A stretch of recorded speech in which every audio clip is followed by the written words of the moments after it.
You're not going to the gym anymore, but you're still doing some sort of resistance training. You can maintain basically all of your gains for a very, very long period of time. So there have been quite a few studies on this. One of them will be linked in the show notes. It's by Bickel and colleagues from 2011, exercise dosing to retain resistance training adaptations in young and older adults. And so in this training, basically they had younger adults, so people from 20 to 35 years old, and older adults, people from 60 to 75 years old, train for 16 weeks, so train for 4 months, and then have a period of reduced training volume for 8 months. And so during that eight month period, they reduced their training volume by either 2/3 or 8/9. And what they found is, and so, you know, we're talking about like a 70% reduction in volume or like a 90% reduction in volume. And they found that for the older adults, they could reduce their training volume by 2/3 and still maintain muscle and strength for 8 months. So that's a large reduction, but still doing about 1/3 of what you were previously and maintaining virtually everything. For the younger adults, that 8/9 reduction, doing just 1/9 of the training volume they were previously, was sufficient to maintain or even slightly increase strength and muscularity over 8 months. So, you know, if you're taking a month out of the gym, like you're going on the vacation of your dreams, or just you're burned out and maybe your gym doesn't have air conditioning and you live in the South and you're like, you know what? Fuck that. I'm not going to be in that warehouse gym in the month of July in the state of Alabama. That's bullshit. I'm not doing it. That's totally fine. You can, like, just doing a little resistance training. We're talking like maybe 3 or 4 sets of like push-ups, pull-ups, body weight split squats per week. You will probably lose a little muscle, lose a little strength, but you're going to maintain virtually all of your gains for a long, long period of time just by doing a little bit of something. So, yeah, that's what I have to say on the topic. In general, up to a month off, probably fine. If you do just a little bit of training, you can stretch that out to 8 months, or you might even still be able to make a little bit of progress over a month or two of severely diminished training volume. But then, you know, on the other extreme end, complete immobilization, very, very bad news. You lose a lot of muscle, a lot of strength very quickly. The other big thing to consider is age. So you can get away with time out of the gym a little bit easier if you're younger rather than older.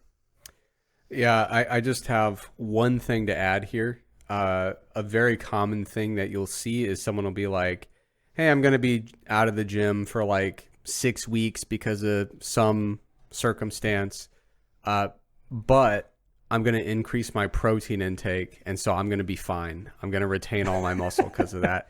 So that would be cool. I think it's important to recognize like every step that you mentioned, every proactive step involved movement, activity, training. Yes.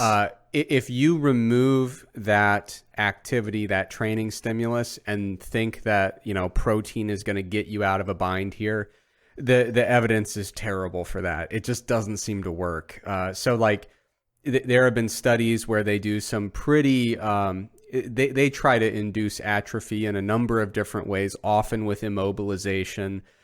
Increasing dietary protein just doesn't seem to do anything at all. There are a couple studies indicating that maybe possibly leucine might do a little bit of something, kind of, but generally speaking, it's just, I wouldn't even bother with a protein or a leucine intervention. And a lot of times, oddly enough, like it kind of backfires a little bit because people will be so adamant about getting in extra protein during this period of low activity.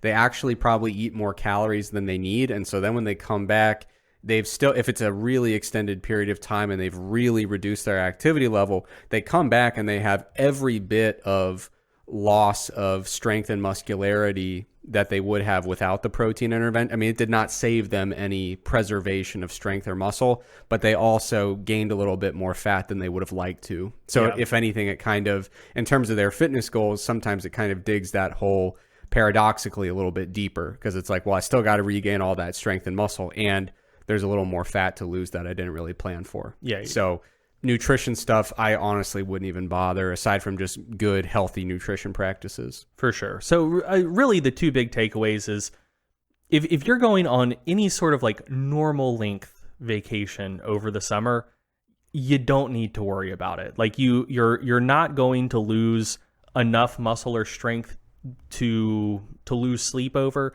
And when you get back to the gym, you're going to get it all back in a week or two. Like, it's totally fine. Don't worry about it. And if you are still worried about it, take 5 minutes a day. Do 1 set of push-ups, 1 set of pull-ups, 1 reasonably hard set of split squats, and then go about your day. That's going to maintain your gains for, certainly for a 2-week vacation, probably for like 6 months out of the gym. That is the ultimate security blanket. Just doing a little bit of something. It doesn't have to be much. Just doing a little bit consistently will help you maintain the muscle and strength you have very effectively for a very long period of time.